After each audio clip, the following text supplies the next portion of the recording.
नमस्कार बंधुरा केमन आछो तोमरा सबाई आशा करी सबाई खूब भालो आछो। शुभमिता ब्लगे सबाइके स्वागत जानाई। आज के तोमादेर साथे आलुर परोटा रेसिपि शेयर करब। माखा ओ बेलार झामेला छाड़ाई एत सुंदर जे नरम तुलतुले आलुर परोटा बानानो जाए एटा किन्तु तोमरा पुरो भिडियोटा ना देखले बुझते पारबे ना।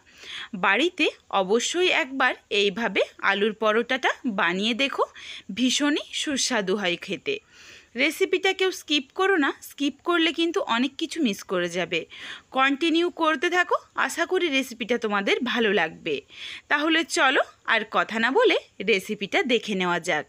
এইখানে আমি আলুর পরোটা বানানোর জন্য প্রথমেই একটা আলু সেদ্ধ করে নিয়েছি। 200 গ্রাম ময়দার জন্য একটা মাঝারি সাইজের আলু নিয়েছি। আলুটাকে গ্রেডারে গ্রেড করে নিচ্ছি, তাহলে দলা থেকে যাওয়ার কোনো সম্ভাবনা থাকবে না।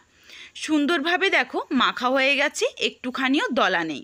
এরপর দিয়ে দিলাম মিডিয়াম সাইজের একটা পেঁয়াজ একদম মিহি করে কুচিয়ে নিয়েছি, আর কিছুটা ধনেপাতা একদম মিহি করে কুচিয়ে নিয়েছি। কয়েক ফোঁটা লেবুর রস দিয়ে দিলাম। তোমরা যদি টক খেতে পছন্দ না করো সেই ক্ষেত্রে লেবুর রসটা বাদ দিয়ে দিও।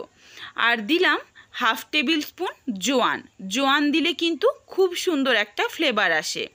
আর দিয়ে দিচ্ছি চিলি ফ্লেক্স। তোমাদের কাছে যদি চিলি ফ্লেক্স না থাকে সেই ক্ষেত্রে কিন্তু তোমরা গুঁড়ো লঙ্কাও ব্যবহার করতে পারো। দিয়ে দিলাম স্বাদ অনুযায়ী লবণ, দিয়ে খুব ভালোভাবে আলুটাকে মেখে দেব। এইখানে আমি তোমাদের বলে রাখি, তোমরা যদি জিরে গুঁড়ো পছন্দ করো সেই ক্ষেত্রে কিন্তু জিরে গুঁড়োটা দিতে পারো, তবে এইখানে আমি জিরে গুঁড়োটা বাদ দিয়েছি। খুব ভালোভাবে লবণ দিয়ে সুন্দর করে মেখে নিয়েছি। এরপর আলুটাকে রেখে দিলাম। এরপর একটা পাত্রে ময়দা নিয়ে নিচ্ছি 2 বাটি। এক বাটির পরিমাপ 100 গ্রাম, 2 বাটি ময়দা নিয়েছি 200 গ্রাম ময়দা। 200 গ্রাম ময়দার মধ্যে স্বাদ অনুযায়ী লবণ দিয়েছি। এরপর যেই বাটিতে মাপ করে 2 বাটি ময়দা নিয়েছিলাম ওই বাটিতেই মাপ করে 2 বাটি জল দিয়ে দিলাম। দিয়ে খুব ভালোভাবে মিশিয়ে নেব। দেখো বেশ অনেকটাই কিন্তু শুকনো রয়ে গেছে। এরপর আমি আরও 1 বাটি পরিমাপে জল দিয়ে দিলাম। জলটা কিন্তু তোমরাও অবশ্যই এইভাবে বারে বারে দিও, একবারে জল দিও না, সেই ক্ষেত্রে কিন্তু ব্যাটারটা পাতলা হয়ে যেতে পারে।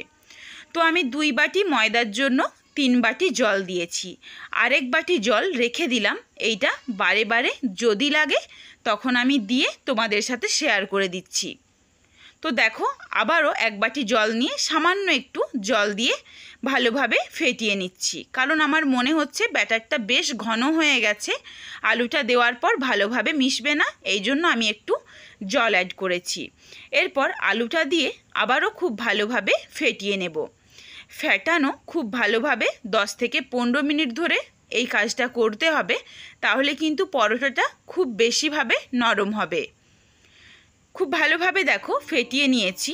এরপর ব্যাটারটার ঘনত্বটা বেশ একটু আমার গাঢ় মনে হচ্ছে, তো এই জন্য আমি আবারও একটু খুবই সামান্য জল অ্যাড করব। দেখো বেশ অনেকটা গাঢ়, তো একদম সামান্য একটু জল দিলাম। এইখানে আমার 2 বাটি ময়দার জন্য প্রায় 3.5 বাটি লেগেছে জল। ব্যাটারটাকে আর কিছুক্ষণ ভালোভাবে ফেটিয়ে নিচ্ছি, তারপর ফিরে আসছি। এইদিকে দেখো বাকি যেই জলটা ছিল সেটাও আমি তোমাদের দেখিয়ে দিলাম। এই জলটা কিন্তু আর লাগলো না। এরপর একটা তাওয়া বসিয়ে তাওয়াটা ভালোভাবে গরম করে সামান্য একটু সাদা তেল ব্রাশ করে দিয়েছি। 1 হাতা পরিমাণে ব্যাটার দিয়ে এই পিঠ ওই পিঠ করে ভালোভাবে সেঁকে নিতে হবে।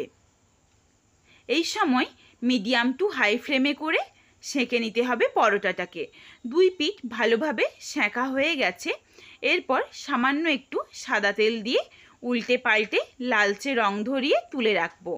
এইখানে আমার মনে হলো পরোটাটা একটু ছোট সাইজ হয়ে গেছে, এই জন্য পরের বার যখন আমি ব্যাটার দিচ্ছি দেখো 2 হাতা পরিমাণে ব্যাটার দিয়ে দিলাম।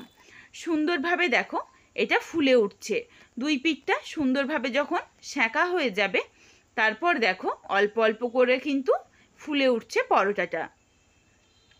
একটু সময় ধরে পরোটাটাকে কিন্তু ভেজে নিতে হবে। দেখো অল্প অল্প ফুলে উঠছে। দুই পিঠটা সুন্দরভাবে ভেজে নিয়েছি। এরপর ওপর থেকে সাদা তেল দিয়ে নামিয়ে নেব। তোমরা যদি মনে করো যে একদমই আমি অল্প তেলে এই পরোটাটা বানাবো, সেই ক্ষেত্রে কিন্তু পরে যে আমি সাদা তেলটা অ্যাড করছি এটা তোমরা নাও দিতে পারো, এতেও কিন্তু কোনো সমস্যা নেই, একইভাবে নরম থাকবে পরোটাটা। 12-14 ঘন্টা কিন্তু এই রকমই নরম থেকে যাবে। দেখো এই পরোটাটাও আমি সুন্দর লালচে রং ধরিয়ে ভেজে নিয়েছি। এইখানে আমি তোমাদের আরেকটা পরিমাপ শেয়ার করে দিই।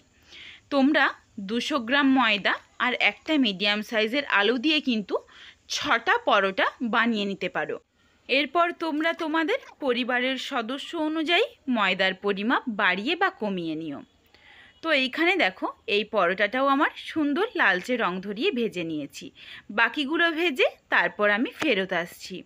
এইখানে দেখো প্রত্যেক কটা পরোটা আমার ভাজা হয়ে গেছে, ঠিক যেমন সুন্দর দেখতে তেমনই খেতে। আমি এখানে আলুর তরকারি আর স্যালাডের সাথে সার্ভ করেছি।